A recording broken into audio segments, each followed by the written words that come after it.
Hey there, look up. No, really, for a second, just look up at the ceiling or the sky if you're outside. Feel that, the solid, undeniable stillness beneath you. The ground is not moving. It's the universe that moves around us. The sun rises, the sun sets.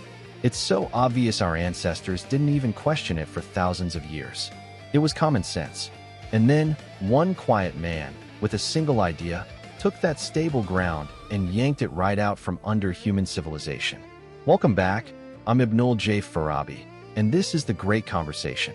Today, we're talking about the ultimate plot twist, Episode 40, the Heliocentric Heresy, how Copernicus moved the Earth and shattered reality. This isn't just a story about astronomy. It's a story about the walls of our mental prison. We all live inside a paradigm, a framework for how things work. And the most dangerous thing you can do, the most revolutionary act, is to point at a wall everyone assumes is solid stone and say, what if that's just paint? Nicolaus Copernicus was born in 1473 in Royal Prussia. He was a true Renaissance man, a mathematician, a physician, a translator, a diplomat, a Catholic canon. And he had a hobby. He liked to watch the stars. For centuries, the official operating manual for the universe was Ptolemy's geocentric model, perfected around 150 AD. It placed Earth, glorious and immovable, at the center. The sun, moon, planets, and stars all whirled around us in a complex celestial dance of perfect circles. But there was a problem. The planets are rebels. They don't move in smooth, predictable arcs. They wander. That's what planet means, wanderer in Greek. They loop back. They slow down. They do this weird retrograde motion. To make this fit an Earth-centered model, Ptolemy and his followers had to invent elaborate fixes. They called them epicycles, little circles upon bigger circles, a cosmic Rube Goldberg machine. It worked mathematically. It predicted positions. But to a mind like Copernicus's, it was ugly. It lacked what he called a delightful symmetry. It was a clunky, bureaucratic solution to a problem that, he began to suspect, didn't actually exist. So he asked that dangerous question. What if we are not the center? What if the sun is? Now, let's be clear. This wasn't a completely new idea. Ancient Greeks like Aristarchus had speculated about it. But it was buried, forgotten, because it felt absurd. If the Earth is spinning and flying through space, why aren't we flung off? Why don't the birds get left behind? Where's the tremendous wind? And more profoundly, if Earth is just another planet, then what is it? And more terrifyingly, who are we? Copernicus spent decades on this. He wasn't a fiery revolutionary. He was a meticulous, cautious scholar. He worked out the math, and he saw the beauty. In a sun-centered system, the retrograde motion of planets wasn't a weird anomaly. It was a simple illusion of perspective, like passing a slower car on the highway. The order of the planets fell into place, their orbits dictated by their speed around the sun. The universe, in his model, became elegantly logical. And that's what he loved, the harmony, the mathematical purity. He wrote, "At rest, however, in the middle of everything is the sun." But here's the thing, he was terrified. He knew what this meant. To move the Earth was to challenge not just science, but philosophy, theology, and the entire hierarchy of creation. For the Church, Earth was the unique, imperfect realm, the stage for the drama of salvation, nestled between hell and the heavens. To demote it to a planet was unthinkable. So Copernicus hesitated. He shared his ideas with friends in a short manuscript, the Commentarialus. He talked about it, but he didn't publish.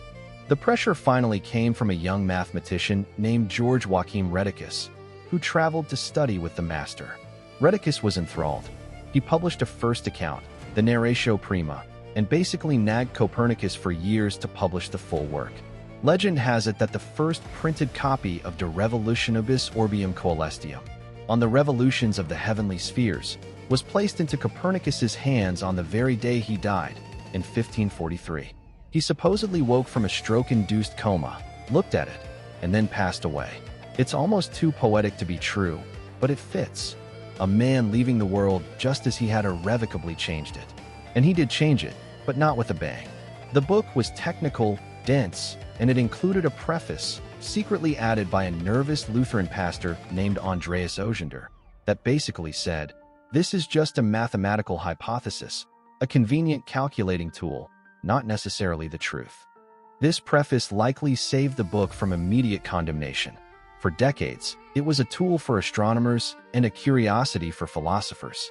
The real earthquake was still a generation away, with Galileo and his telescope. Copernicus just quietly laid the explosive charge. That's the historical narrative. But I want to sit with the literary and human meaning of this for a moment. Because what Copernicus did was the ultimate act of narrative disruption. We are storytelling creatures. We need a story to tell us where we are and what we are. The old story was beautiful in its way. We are the center. Everything is for us, about us. The heavens declare our importance. It's a comforting, narcissistic story. Copernicus offered a new story, a colder, vaster, and in its own way, more magnificent one. We are not the center. We are a part of something. We are passengers on a rocky spaceship orbiting a minor star in an unimaginable cosmos. This is the Copernican principle, the idea that we hold no privileged position in the universe. It's the foundation of modern science. It's also, let's be honest, existentially terrifying. As an engineer, I'm in awe of the mathematical elegance, the beauty of a simpler solution that explains more. That's what we strive for. But as a storyteller, as a human being sitting here in New York City, feeling the rumble of the subway beneath me that I know isn't the universe moving, I'm struck by the sheer courage it takes to dismantle a story that everyone believes. To look at the data, the messy, looping planets, and trust the cleaner, more beautiful explanation, even when it tells you a story you don't want to hear about your own significance. We all have our geocentric models, our deeply held beliefs about how our careers should go, what our relationships should look like, what society is for. And then life gives us retrograde motion. Things loop back, they go off course, they don't follow the perfect circles we plotted. Our instinct is to add epicycles, elaborate excuses, complex rationalizations, clunky fixes to make the messy data fit our central, cherished belief. I am the center of this story, and it must unfold this way.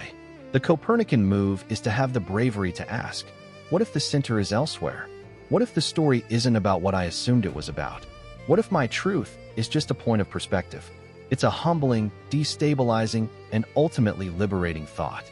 It shatters a smaller reality to reveal a larger, truer, and more interesting one. Copernicus didn't just move the Earth. He gave us a tool for intellectual courage.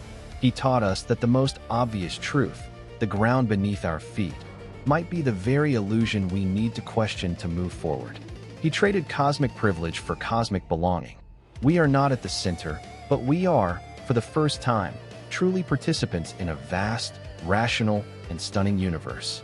So next time you feel the world is stubbornly revolving around a problem, or you're clinging to a story that just doesn't fit the data anymore, remember the quiet canon from Prussia. Sometimes, progress isn't about finding a better answer within the old model. It's about finding the courage to change the question, and in doing so, change the universe. Thanks for joining me for this journey. If this conversation moved something in your own mental universe, please do share it with someone. It helps the show more than you know. For the transcripts, further reading, and more episodes that pull on the threads of history and ideas, visit our home at Light Not Studios.